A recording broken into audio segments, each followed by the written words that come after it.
Hello students, I am Amrita Indoliya, your NEET chemistry mentor. और आज अपन start करने जा रहे हैं बहुत ही इंपॉर्टेंट सा एक डिस्कशन आपके साथ regarding what chemical bonding chapter हम लोगों ने पूरा आपके साथ थियोरेटिकली डिस्कस कर लिया, लाइक सम पार्ट्स। अब यहाँ जो मैं आपको होल ओवर कंजम्पशन बताना चाह रही हूँ पूरी केमिकल बॉन्डिंग का in a form of mind maps. क्या कह रही हूँ, क्योंकि ये चैप्टर बहुत बड़ा है, बहुत ही वेटेज रखता है आपके नीट के एग्जाम में। सो हम इसको अब होल ओवर मैं जैसे कि आपको हमेशा बताती आई हूँ कि सारी चीज़ को होल ओवर समराइज्ड वे में लिखा करो, एक फ्लो चार्ट पैटर्न में लिखा करो। तो उसी फॉर्म को मैं यहाँ पर नाम दे रही हूँ माइंड मैप्स। और इस पार्ट में मैं आपको पूरा केमिकल बॉन्डिंग रिवाइज करवाने जाने वाली हूँ। So please listen it carefully, please be ready with your notebook and water bottle. Let's start with our new part, that is mind maps of chemical bonding. आइए अब देखो, केमिकल बॉन्डिंग जैसा कि तुम्हें चैप्टर का नेम पता है, मुझे कहने की आवश्यकता है ही नहीं, बार बार एक ही चीज़ कह रही हूँ। Chemical bonding is simply what, हमें बॉन्डिंग के बारे में जानना है, केमिकली मॉलिक्यूल्स के बीच में वो कैसे होती है। यहाँ पर जब आप इसको अप्लाई करते हैं तो सबसे पहले आपने पढ़ा था ऑक्टेट रूल। ऑक्टेट रूल क्या था कि जहां पर वो अपने वैलेंस इलेक्ट्रॉन्स की टेंडेंसी कंप्लीट करता है to accommodate 8 electron in its last valence shell, that is your octet rule. Hopefully याद आ गया होगा, ठीक है। उसके बाद हमने पढ़ी थी एक Kossel Lewis approach on chemical bonding. अब इन सबकी मैं यहाँ ब्रीफिंग नहीं करूंगी, I give you just in a simple flow chart pattern to learn और to know about what are your important topics under chemical bondings and कितने important questions इन चीज़ों के ऊपर बनते हैं, whole over about that only. So इसके बाद आपने कहा था कॉसल लुइस अप्रोच, तो आपको याद आ गया होगा जो मिस्टर थे कॉसल लुइस, उन्होंने आपको डॉट स्ट्रक्चर के फॉर्म में, लुइस स्ट्रक्चर्स जिनको कहा करते थे, उस फॉर्म में आपको केमिकल बॉन्डिंग का कॉन्सेप्ट समझाया था। क्योंकि हमने वहाँ सीखा था क्या, इलेक्ट्रॉनिक कॉन्फ़िगरेशन को लिखना एक स्ट्रक्चर के फॉर्म में। ये चीज़ याद आ गई होगी जहाँ आप डॉट स्ट्रक्चर्स की रिप्रेजेंटेशन याद करते थे। देन आफ्टर इस अप्रोच को हमने किन पार्ट्स में डिवाइड किया, एक तो लुइस डॉट स्ट्रक्चर के फॉर्म में, फ्लोरीन, नाइट्रोजन, हाइड्रोजन, सारे के सारे हमने लर्न किए थे। और उसी के साथ साथ हमने दो टाइप की बॉन्डिंग वहाँ पर पढ़ी थी, एक थी आयनिक बॉन्डिंग और दूसरी थी कोवेलेंट बॉन्डिंग। और बार बार आपसे एक ही चीज़ कहा जा रहा था, एक बार कंप्लीट ट्रांसफर ऑफ इलेक्ट्रॉन होता है, एक बार शेयरिंग ऑफ इलेक्ट्रॉन्स होता है। उस दौरान कभी आयनिक बॉन्डिंग होती है, कभी कोवेलेंट बॉन्डिंग होती है। यही चीज़ हमने सारी डिस्कस की थी। और उसके भी साथ हमने आपके साथ डिस्कस किए थे बॉन्ड पैरामीटर्स, क्योंकि वहाँ से हमने असाइन करना शुरू कर दिया था ज्योमेट्रीज और शेप के रिगार्डिंग डिस्कशन। आ रही है बात याद? हमने VSEPR VBT के भी डिस्कशंस किए थे, बट 1-to-1 स्टेप प्रोसेस में आपको अब बता रही हूँ। याद आ गई ये चीज़? यहाँ आयनिक बॉन्ड के फॉर्मेशन में आपने मुझसे लेटिस एंथैल्पी को लेके भी डिस्कशन किया था, और मैंने आपको बताया था कि लेटिस एंथैल्पी में आयनिक फॉर्मेशंस की बात क्यों होगी, क्योंकि आपको पता है दोनों ही आयंस प्लस और माइनस अपनी अपनी कुछ एनर्जी सस्टेन करते हैं, जिसकी वजह से या तो उनमें कॉम्बिनेशन मिक्सिंग फॉर्मेशन हो या फिर डिसोसिएशन हो, जो भी हो उस दौरान एनर्जी का लिबरेशन जो होगा उसी को आप कह रहे थे lattice enthalpy. Either it is in the form of to create और on mixing of ions to form what, a pattern that is called crystal lattice और लैटिस पैटर्न, ठीक है, जिसको आपने कहा एनर्जी जो होगा वो क्या होगा, लैटिस एंथैल्पी। आफ्टर दैट जो बॉन्ड पैरामीटर्स डिस्कस किए थे उसमें मैंने बॉन्ड लेंथ की आपसे बात की थी, बॉन्ड एंगल्स हमने डिस्कस किए थे, क्योंकि हमारे पास क्वेश्चंस आते हैं मल्टीपल वेज में, बॉन्ड एंगल्स को लेके, उनकी ज्योमेट्रीज को लेके, उनकी शेप्स को लेके, प्लस उनके कॉन्फ़िगरेशंस को लेके, एंड ऑल्सो हाइब्रिडाइजेशन। फिर bond enthalpy, bond order, polarity of bond and resonant structure. Resonating structures के साथ जब हमने डिस्कशन किया था तो मैंने आपको बड़ी ही ब्रीफली बताया था कि हम सारे स्ट्रक्चर्स को काउंट करते हैं और वहाँ सबसे ज़्यादा हम इन द एंड क्या बनाते हैं, रेजोनेंस हाइब्रिड, यही बनाते हैं। यही चीज़ हमने डिस्कस की थी, तो ये एक समराइज्ड पैटर्न मैं आपको बता रही हूँ। और इसके बाद हमने बात की थी मॉलिक्यूलर स्ट्रक्चर और बॉन्डिंग के अंदर, केमिकल बॉन्डिंग के साथ साथ ही मॉलिक्यूलर स्ट्रक्चर और बॉन्डिंग की तरफ जब आप प्रोसीड किए तो आपने कुछ कॉन्सेप्ट्स पढ़े अलग अलग तरीके के। क्या थे? सबसे पहले हमने VSEPR थ्योरी पढ़ी थी या नहीं, जिससे हमें क्या मिला था, मॉलिक्यूलर ज्योमेट्रीज के बारे में पता चला। उसके बाद मैंने आपसे डिस्कस की VBT, that is valence bond theory, क्योंकि इनके कुछ लिमिटेशंस थे जिसकी वजह से हमें VBT को भी पढ़ना पड़ा, और उसमें आपने हाइब्रिडाइजेशन के कॉन्सेप्ट को पढ़ा और ऑर्बिटल ओवरलैप के कॉन्सेप्ट को भी अच्छे से पढ़ा। देन आफ्टर जब हम मॉलिक्यूलर ऑर्बिटल थ्योरी यानी कि MOT की तरफ प्रोसीड किए तो हमने दो टाइप के फॉर्मेशंस देखे, एक तो LCAO and types of molecular orbitals भी हमने वहाँ पर देखे। Bonding molecular orbital, anti bonding orbital, किसकी एनर्जी हाई होगी, किसकी एनर्जी लो होगी, ये सारा हमने ब्रीफ में डिस्कशन किया है बहुत अच्छे से। और इन द एंड मैंने हाइड्रोजन बॉन्डिंग का एक कॉन्सेप्ट भी आपको बताया था, जिसमें मैंने आपसे कहा कि हाइड्रोजन बॉन्डिंग दो टाइप्स की होती है, इंटरमॉलिक्यूलर और इंट्रामॉलिक्यूलर। इंटरमॉलिक्यूलर के अंदर मैंने आपसे ये कहा था कि इंटरमॉलिक्यूलर बॉन्डिंग में दो मॉलिक्यूल्स के बीच में जो बॉन्डिंग होगी दैट इज हाइड्रोजन बॉन्डिंग। ये वीक टाइप की फोर्स होती है and somehow we called as van der Waals bonding also, लेकिन कहेंगे नहीं, it is hydrogen bonding, weak force है दैट वी नो। और दूसरी होती है इंट्रामॉलिक्यूलर, यानी मॉलिक्यूल के अंदर ही जो बॉन्डिंग होती है that is intramolecular hydrogen bonding. After that हमने हाइब्रिडाइजेशन के कॉन्सेप्ट में भी ये सब चीज़ें डिस्कस की।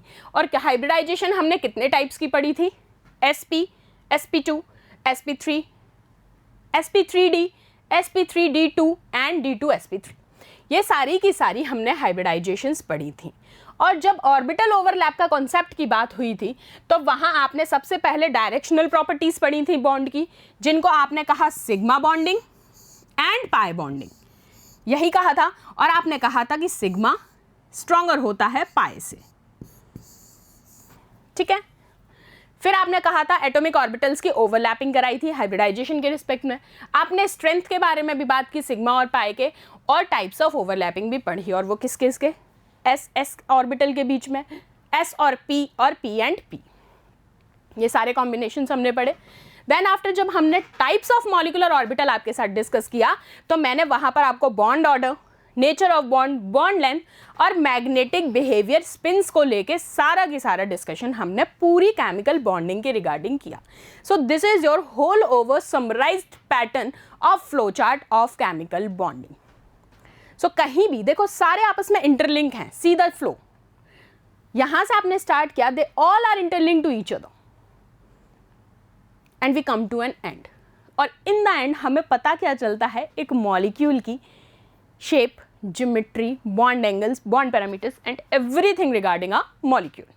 चले आइए अब एक कॉन्सेप्ट हाइड्रोजन बॉन्डिंग, क्योंकि हम ऑलरेडी डिस्कस कर चुके हैं, लेकिन आप लोगों में से कुछ लोगों ने मुझसे कहा था कि नहीं मैम एक बार और हम थोड़ा सा डिस्कस करना चाहेंगे। सो मैंने एक बार आपको फिर से मेंशन करके दिया है इस माइंड मैप में ही।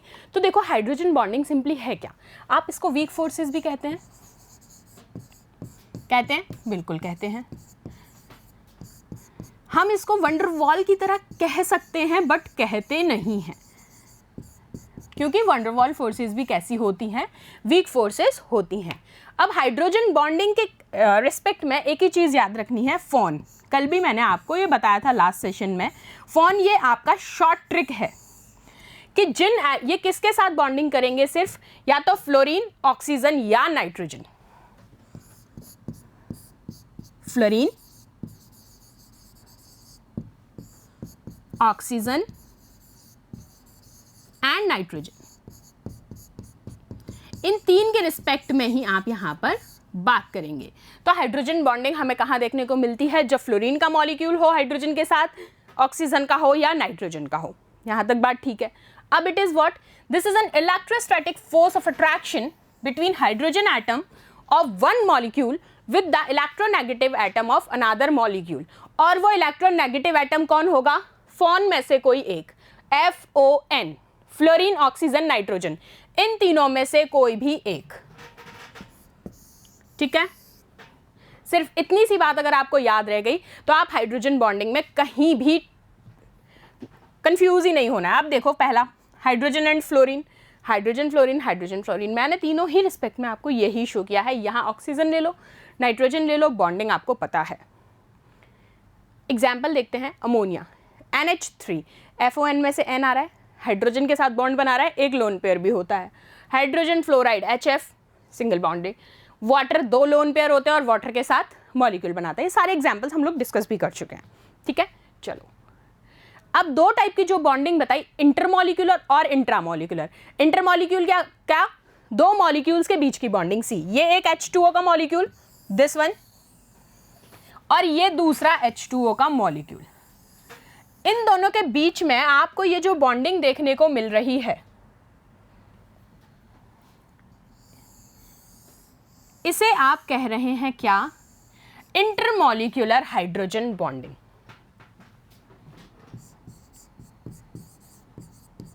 यही कह रहे हैं आप, this is intermolecular hydrogen bonding. ठीक है, दो मॉलिक्यूल्स के बीच में, और ये क्या होती है?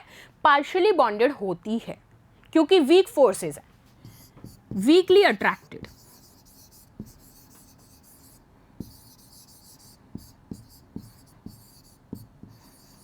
और you can also say what? Partially bonded.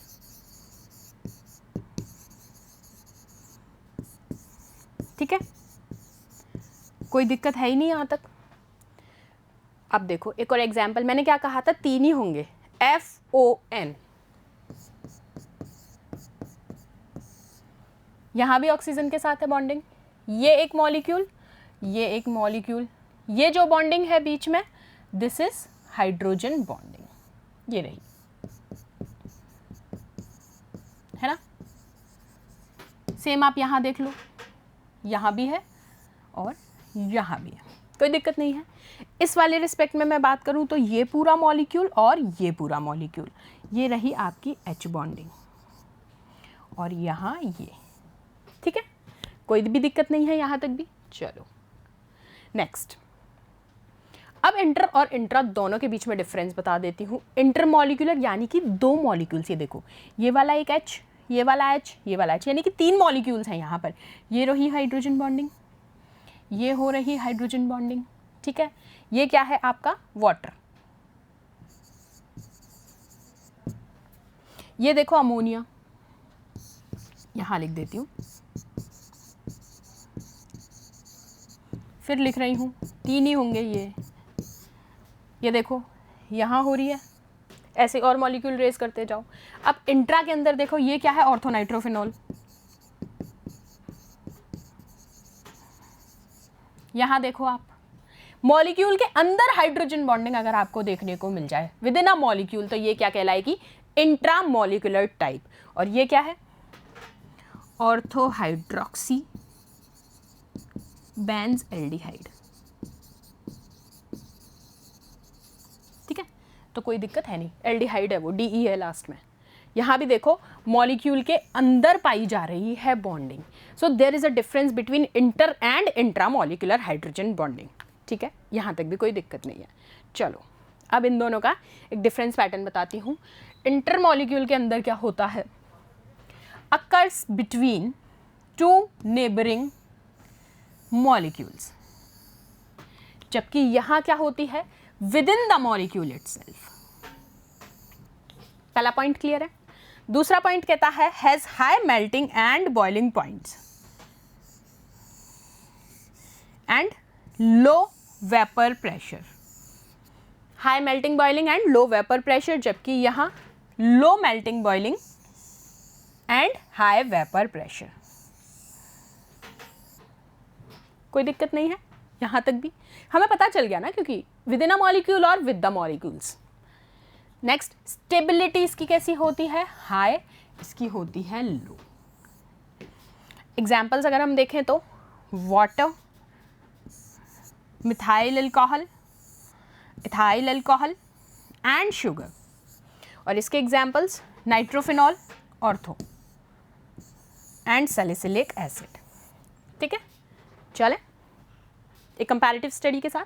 चलो नेक्स्ट, अब हम MOT, क्योंकि देखो आपको याद आना चाहिए पहले तो MOT की एक चीज़ मैंने आपको बताया था। एक तो ये वाला केस, ये Z है कोई एलिमेंट है, ठीक है, और एक आपको बताया था ग्रेटर देन 14। इन दोनों केस के रिस्पेक्ट में अब मैं आपको एक बार फिर से समझा रही हूँ एक दो एग्जाम्पल्स के साथ। क्यों? क्योंकि हमने पढ़ लिया था, लेकिन बेटा इसके ऊपर क्वेश्चन 110% आता है, वेरी इंपॉर्टेंट फॉर नीट। ठीक है, तो एक दो एग्जाम्पल मैं आपके साथ डिस्कस कर रही हूँ, दोनों का एक एक एग्जाम्पल। चलिए, सबसे पहले मैंने आपसे कहा लेस देन और इक्वल्स टू 14 का केस। क्या कहा है? लेस देन और इक्वल्स टू 14 का केस। तो मुझे यहाँ एक चीज़ बताओ, थोड़ा सा लाइट इसको करते हैं अब थिन, क्योंकि यहाँ भरने हैं बॉन्ड्स। तो अगर यहाँ N2 दिया है, ठीक है। नाइट्रोजन के रिस्पेक्ट में बात कर रही हूँ, तो मुझे बताओ एक नाइट्रोजन ये, एक नाइट्रोजन ये, दोनों के पास 7 हो गए। टोटल अगर मैं करूँ तो 14 हो गया, और यहाँ हम बात क्या कर रहे हैं, लेस देन और इक्वल्स टू 14। तो ठीक है, ये इसको असेंबल करता है। चलो कॉन्फ़िगरेशन लिखते हैं इस वाले के रिस्पेक्ट में, 1s2, 2s2, 2p3, और इस वाले के रिस्पेक्ट में लिखोगे तो 1s2, 2s2, 2p3, यही होगी कॉन्फ़िगरेशन। चलो अब क्या ये 1s वाला इसके साथ पेयरिंग करेगा, 2s वाला इसके साथ करेगा, और 2p वाला 2p के ऑर्बिट के साथ करेगा। यहां इस दौरान क्या बनेंगे, बॉन्डिंग और एंटी बॉन्डिंग्स, क्योंकि इलेक्ट्रॉन्स की क्या होगी, शेयरिंग, यही होगा। हम इसीलिए इन ऑर्बिटल्स की बात कर रहे हैं होल ओवर। चलो जब यहां तक तो ठीक है, 1s और 2s के रिस्पेक्ट में तो कोई दिक्कत है नहीं, इन दोनों की फिलिंग में तो कोई दिक्कत है नहीं। अब बात करते हैं हम किसके रिस्पेक्ट में, 2p के रिस्पेक्ट में। जब आप 2p की इलेक्ट्रॉन्स की फिलिंग करेंगे तो क्या ये दो में होगा, एक तो 2pz और दूसरा होगा 2px एंड 2py। सेम इसके रिस्पेक्ट में होगा 2pz and 2px and 2py। इनमें फिलिंग होगी कि नहीं होगी, बिल्कुल होगी। लेकिन अब इसमें एक चीज याद रखनी है, एनर्जी ऑर्डर्स।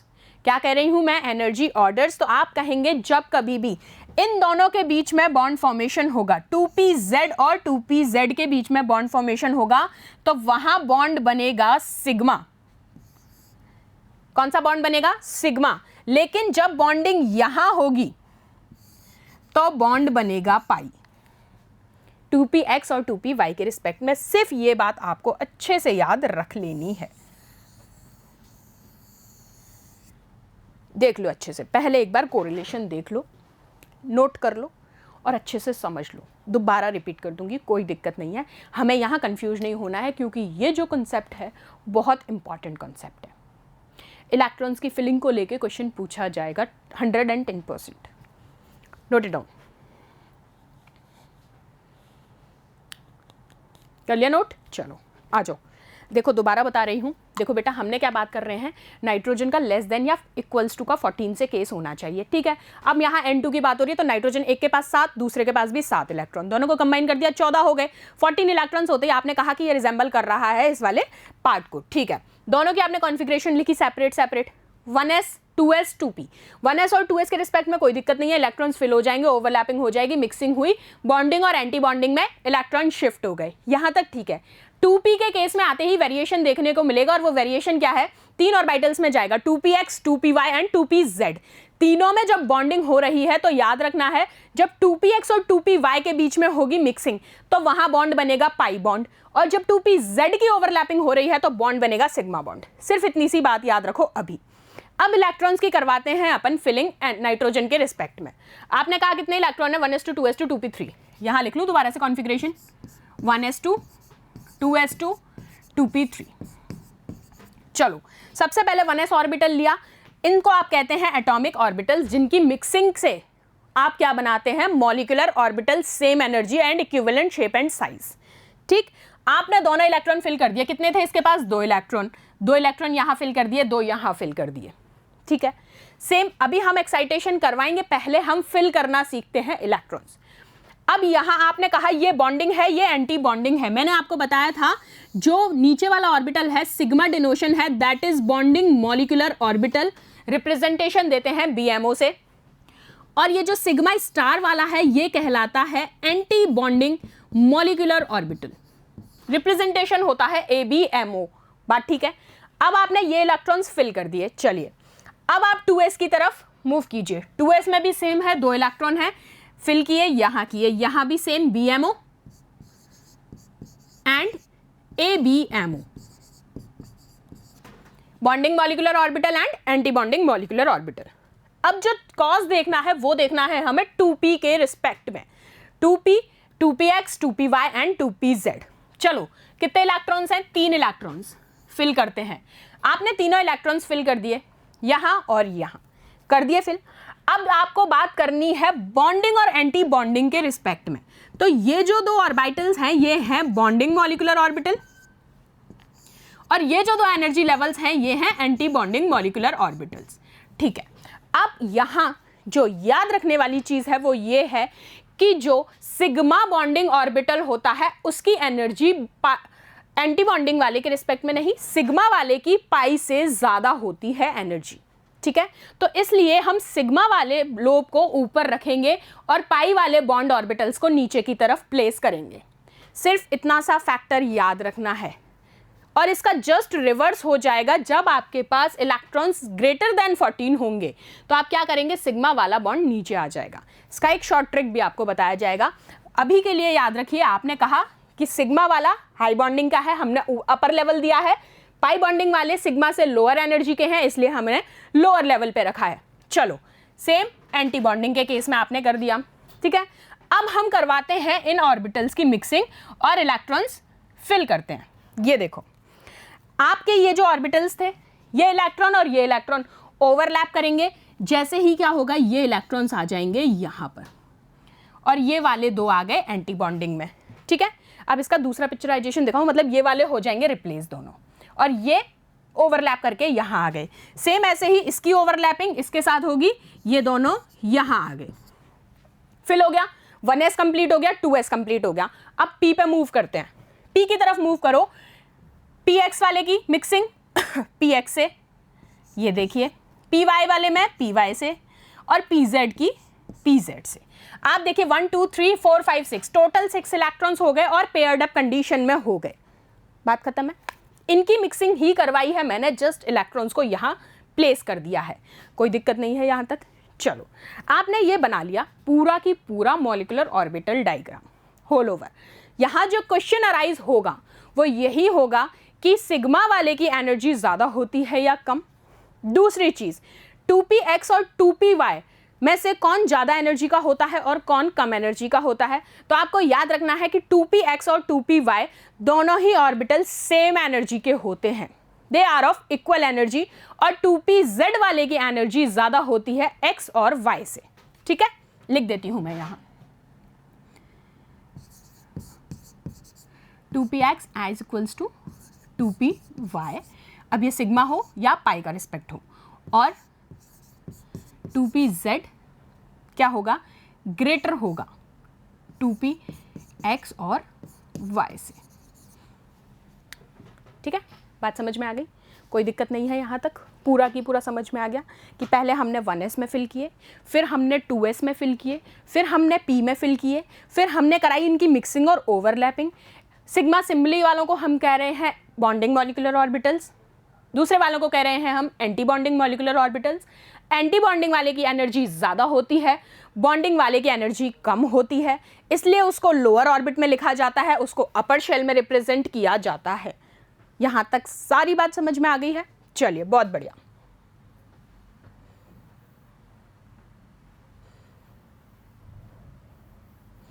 इतना सारा तो मेरे मूवमेंट से ही खराब हो गई चीज़। चलो, ठीक है। If you want to take a screenshot, then you can do, or you want to write down, I gave you 2 seconds. Just do this. चलो, बस देखो, थिंग इज़ ना कि तुमको अच्छे से ये चीज़ क्लियर हो जानी चाहिए, बस मुझे और कुछ नहीं चाहिए आपको, क्योंकि देखो क्वेश्चन कहीं से भी पूछ ले, फिर वो चाहे आपसे इस कॉज से उठा ले, फिर वो एनर्जी गैप से उठा ले, या फिर वो बॉन्डिंग मॉलिक्यूलर ऑर्बिटल से उठा ले, एंटी बॉन्डिंग से उठा ले, भाई कहीं से उठा ले, हमें एमओटी बनाना आता है ना, और हमें डिफरेंस भी पता है कि कब हमें लेस देन वाले में रखना है, कब हमें मोर देन वाले में रखना है। फिर हमें यह भी पता है कि किसकी एनर्जी ज़्यादा है तो इलेक्ट्रॉन एक्साइट होगा या नहीं होगा। जब सारी चीज़ें पता है तो क्वेश्चन फिर कहीं से भी आ जाए आपको दिक्कत नहीं आने वाली है। चलो, नेक्स्ट मूव करें। एक कॉज लेस देन वाले का, ग्रेटर वाले का भी देख लेते हैं। चलिए, ठीक है, ओके। अब नेक्स्ट केस देखा है 14, देखो ग्रेटर देन, जब हमारे पास इलेक्ट्रॉन्स क्या है 14 से ज़्यादा हैं। अब आप मुझे बताओ, ऑक्सीजन का मॉलिक्यूल है ना, 2 4 6 8, ऑक्सीजन O2, सेम तरीके से पहले लिख लेते हैं, 1 ऑक्सीजन 2 ऑक्सीजन, इसके 8 इसके 8, टोटल 16, यानी कि ये ग्रेटर हैं किससे, 14 से। ठीक है, अब इसकी कॉन्फ़िगरेशन लिखो, 1s2 2s2 2p 4 4 2 6 2 8 और इसकी लिखो 1s2 2s2 2p 4। कोई दिक्कत नहीं है, यहाँ तक भी लिख ली कॉन्फ़िगरेशन। अब आप मिक्सिंग भी कराना जानते हो, 1s वाला 1s में जाएगा, 2s वाला 2s में जाएगा और 2p वाले 2p में जाएंगे और p वाले कहाँ कहाँ जाएंगे, 2p x और y और एक 2p z। सेम इसके रिस्पेक्ट में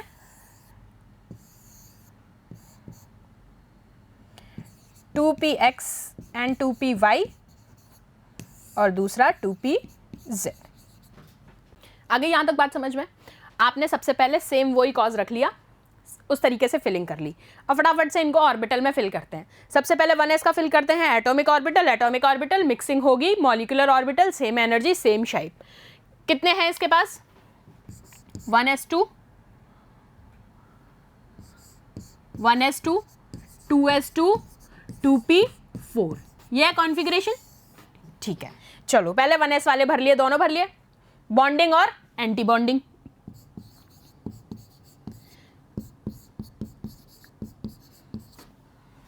सेम ऐसे ही 2s वाले फिल कर लो, इधर भी 2 इलेक्ट्रॉन्स,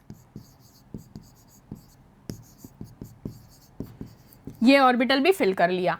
अब जो बात यहां याद रखनी है, तुम्हें याद होगा जब लेस देन वाला केस था तो हमारा z वाला ऑर्बिट ऊपर था या नहीं?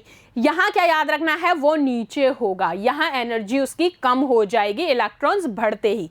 सिर्फ इतनी सी बात याद रखनी है, सी द डिफरेंस। ठीक है, आपने 4 ये इलेक्ट्रॉन्स भर दिया, ये भर दिया, यहां pz वाला जो है वो नीचे आएगा, बस। चलो ठीक है, अब इलेक्ट्रॉन भर लेते हैं। चलो ये 2, ये आगे इधर। अब इसके इलेक्ट्रॉन भरो, 1 2 3 4 5 6 7 एंड 8। यहाँ इलेक्ट्रॉन्स कैसे फिल होंगे, इस तरीके से इनकी मिक्सिंग कराओ, ओवरलैपिंग कराओ, ये हो गए इलेक्ट्रॉन फिल। बात आ गई समझ में? बहुत अच्छे से आ जानी चाहिए। मुझे नहीं लगता कि यहाँ तक अब तुमको कोई डाउट है। सिर्फ इलेक्ट्रॉन की फिलिंग याद रख लो, एनर्जी लेवल याद रख लो, साथ ही साथ कि कब भाई बॉन्डिंग में जाएगा, कब एंटी बॉन्डिंग में जाएगा। बस अगर इतनी सी बात याद है, कहीं दिक्कत आनी ही नहीं है, होपफुली नहीं आएगी अगर प्रैक्टिस करोगे तो। और प्रैक्टिस ही नहीं करोगे, रटोगे, तो फिर मैं कुछ नहीं कर सकती। बात समझ में आ गई? सबसे पहले कॉन्फ़िगरेशन लिख दी, कॉन्फ़िगरेशन लिख के इलेक्ट्रॉन फिल कर लिए, फिर मिक्सिंग करा दी, बॉन्डिंग में गए, anti bonding, bonding anti bonding, क्योंकि शेल कंप्लीट है। यहाँ 4 इलेक्ट्रॉन, पहले बॉन्डिंग भरा, फिर उसके बाद एंटी बॉन्डिंग भरेगा। ठीक है, एक और चीज़ कि इसमें 2pz, जो सिग्मा 2pz है, ये लोअर एनर्जी का होगा और ये हायर एनर्जी का होगा। बात समझ में आई? चलो एक शॉर्ट ट्रिक बताती हूँ फटाफट से। अगर बात चल रही है लेस देन इक्वल्स टू 14, अब देखो मॉलिक्यूलर ऑर्बिटल की और भी शॉर्ट ट्रिक।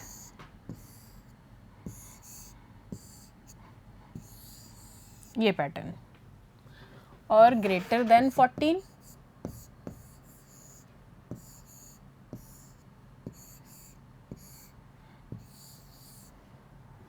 ये तो 1s वाला हो गया कंप्लीटली। 1s 2s से स्टार्ट करते हैं, 1s तो अपन लिखते ही नहीं है, 2s वाला हो गया। यहाँ आप जो मिड में आते हैं, ये कौन सा ऑर्बिट है, वो 2px, नीचे 2 आ जाते हैं और यहाँ ऊपर 1 आ गया। ये मैंने वो रिप्रेजेंटेशन बताई है तुमको, यहाँ भी 2 आ गए और ये ऊपर 1 आ गया। ठीक है, ये 2px, ये 2py, ये 2pz सिग्मा। ठीक है, और यहाँ ये भी 2px, 2py और ये 2pz स्टार। ठीक है, ऐसे फिल कर लेते हो। और यहाँ वाले में क्या होगा, ये ऊपर आ जाएंगे और ये नीचे। ये तो आपका 2s हो गया। तो यहाँ कौन आ गया, ये sigma 2pz, 2px, 2py, 2px, 2py और ये आ गया 2pz। खत्म? यहाँ तक बात समझ में आ गई? दोनों एग्जाम्पल्स अच्छे से समझ में आ गए, इसके केस में भी और उसके केस में भी, ठीक है। चलो अब मिलते हैं नेक्स्ट सेशन में नए पार्ट के साथ। तब तक प्लीज़ आई रिक्वेस्ट यू, ये केमिकल बॉन्डिंग बहुत वेटेज वाला चैप्टर है, बहुत ही इंपॉर्टेंट टॉपिक्स हैं इसके सारे की सारे कवरेज वाले, ऑक्टेट रूल, फॉर्मल चार्ट से स्टार्ट होके और लास्ट हाइब्रिडाइजेशन और MOT तक, all the topics are very important, ठीक है। So please learn them well, do practice as multiple as you can do. Thank you so much, students.